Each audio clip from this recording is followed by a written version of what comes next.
Tottenham Hotspur Football Club are moving serious this transfer window. Everybody was worried after the departure of Ange Postecoglou following the Europa League win what the future could hold for them. But with Thomas Frank coming in, Spurs are making some big moves this transfer window with the signing of Mohamed Kudus from West Ham and also the signing of Morgan Gibbs-White, which looks very likely barring those legal complaints from Nottingham Forest. So in today's video, we will be looking into the future of Spurs this transfer window and what the future will also hold for them next season with all these world-class additions. Let's firstly talk about Mohamed Kudus, who was sealed for a fee of around £55 million from West Ham. And in my opinion, I think this is a phenomenal signing. I genuinely think this guy has so much quality. Let's delve into the data which do show how good of a player Kudus really is. So we'll start with his pass completion and his progressive carries. He is somebody who really likes to dribble with the ball, taking the ball far up the pitch and creating chances. He was in the top 3% of players in Europe in terms of successful take-ons last season. One of the best progressive carriers in Europe as well. This kid has the ability to really drive the ball forward and create moments, create excitement, something Spurs certainly needs, dynamism from the midfield, and Mohamed Kudus certainly has that. And Mohamed Kudus was the only player to complete 200 plus take-ons in the Premier League since he joined West Ham. 411 attempted, 216 completed, and a 52.5% success rate. This is a statement of intent from Tottenham Hotspur to get a player who's maverick-like, dynamic-like, and is ready to take responsibility in terms of carries, shots, creation. He's pretty much a jack of all trades, as you would say. And one thing which really impresses me with Mohamed Kudus is his dueling capacity for somebody who plays in the midfield and also out wide. In terms of defensive duels won, he's one of the best wide players in the category. There you can see him just above Gabriel Martinelli, and this data shows that Mohamed Kudus, when he enters a defensive duel, he'll normally win it. And this is very key for a Thomas Frank side which likes to press high up at the pitch. He will certainly fit right into the system with the way he presses, how good he is in the duel, and how often he comes out with possession when he enters a duel. And finally, of course, his output has been very good for Ajax, and obviously the season when he came in for West Ham as well, the first two seasons anyway, he was very good. Just an off season last year, but generally for West Ham it was quite a poor year. But with Kudus, you can certainly have somebody who has and can generate a lot of good output in terms of goals and assists. But one thing for sure which Kudus brings you is his versatility, the ability to play in the 9 role, to play off the left, to play off the right, to play in the 10, to play left mid, to play right mid, to play as high and wide as possible. He can do it. A jack of all trades, like I've said. And Spurs getting this profile for 55 million is genuinely very impressive, and I can see him perfectly slotting in the 9 role next to a Solanke if Frank decides to play the 3-5-2, or playing on the right as a pure winger if Frank decides to do the 4-3-3. But Mohamed Kudus is a very smart piece of business by Tottenham Hotspur. Now let's go on to Morgan Gibbs-White, who Tottenham seemingly, if this legal battle concludes in a victory towards Spurs, will join them. And it is a very good signing in my opinion. I feel as though he has some really good fundamentals to really make it at Spurs in terms of his progressive nature, in terms of his penetrative nature. He genuinely has a very good attacking intent.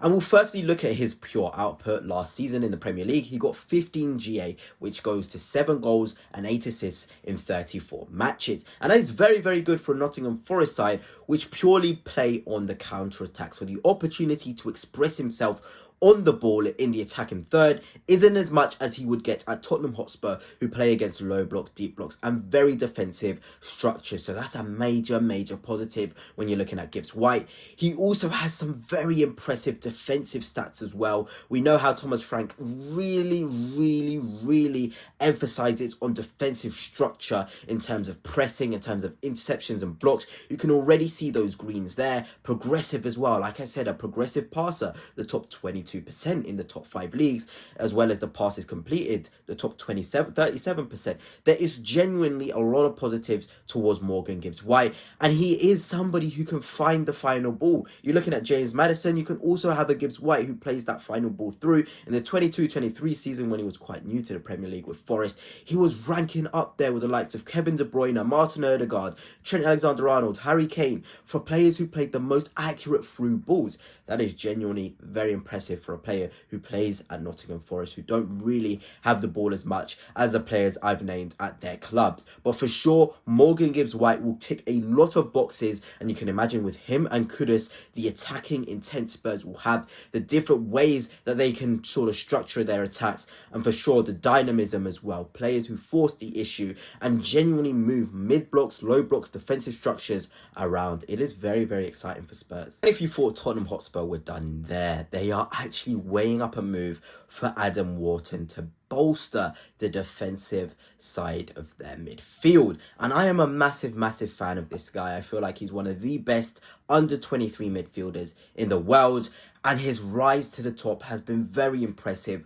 from the Championship into the Premier League. And if we look into the specific stats of Adam Wharton, you can get very, very excited. No midfielder has more progressive passes per 90 in the Premier League than Adam Wharton, and these are his stats versus the top 7 leagues under 21 midfielders per 90. Sliding tackles first, progressive passes first, through passes first, progressive action rate first, second forward pass ratio, second long passes, second progressive actions. These are such impressive stats. For somebody so young, Adam Wharton has many strings to his bow. And you think about the Tottenham Hotspur project with a lot of players in that 24, 25, 26 range, but a lot of players as well in the 18, 19, 20, 21, 22 range. This is a player who can come into Spurs and grow with them. And there's even more impressive stats for you. Adam Wharton was the only Premier League player last season with both 7+ ball recoveries per 90 and 7+ progressive passes per 90. So in a possession-based side, he can do the business. In a side which needs to sit in a defensive shape, he can do the business as well. He's surely and really is a jack of all trades. And Tottenham Hotspur certainly need this profile in there. Somebody to add left-footed bias and sort of angles in that midfield with Kudus, with Gibbs-White. You can just imagine the triangle that Spurs could be able to do with if they wanted to play Kulusevski on the right, Kudus in midfield.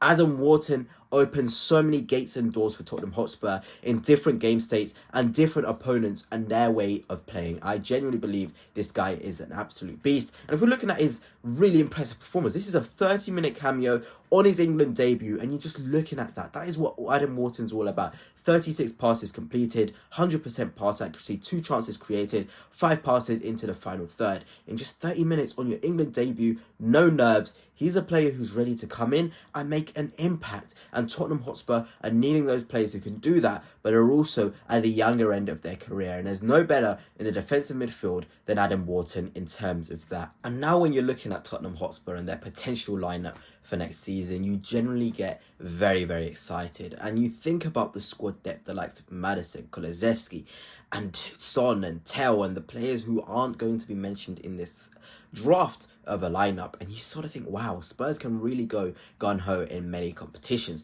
But here it is, the potential Spurs lineup. You've got Solanke and Kudus. It could be Wissa, who is another player that Tottenham Hotspur are linked to and want to sign, who I haven't really gone into depth about in this video. Then you think about Gibbs-White, Wharton and Bergvall. Bergvall could be for Sarr. Sarr's a workaholic. You think about Basuma as well. We've got a Dodgy. You've got Spence who can play in there as well. Van de Ven, Romero and Danso with Vicario in net.